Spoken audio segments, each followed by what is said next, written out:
करना ही प्यार है, इंतजार करना प्यार नहीं, या किसी को पा लेना ही प्यार है, उसको सिर्फ चाहना प्यार नहीं। अगर उसकी सारी ख्वाहिशों को पूरा करना प्यार है तो उसकी लिए उसकी खुशियों के लिए दुआएं करना वो क्या है?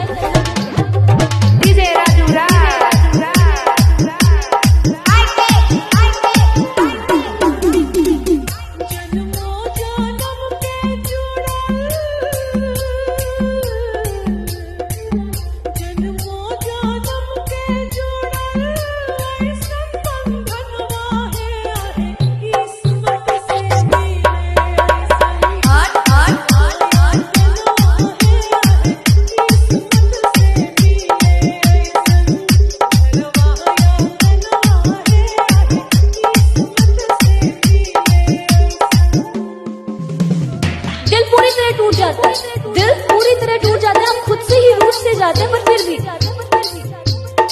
फिर भी हम अपने दिल को उसको मनाने से रोक नहीं पाते। वो आशिक भी ना कितना डेरिंग होता है। डीजे राजू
उसको लगे ना दर्द आपको, जब आंखों में आंसू उसके आए और दिल भारी आपका हो जाए। आंखों ही आंखों में इशारे हो गए, उन्होंने भी आपको देखकर मुस्कुरा दिया, प्यार हो गया। आज कुछ बात हुई, कल मुलाकात हो गई और प्यार हो गया।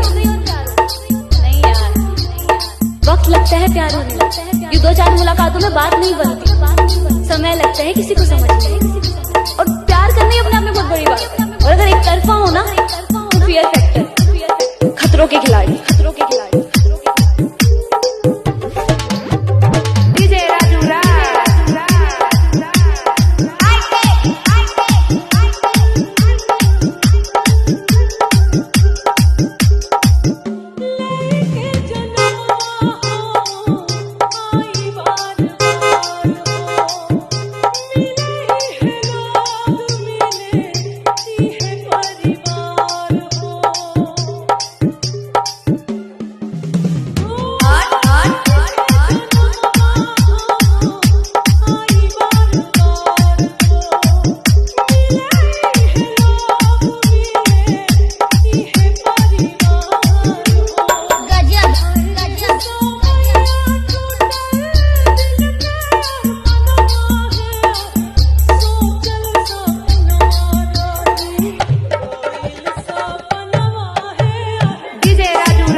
बाजार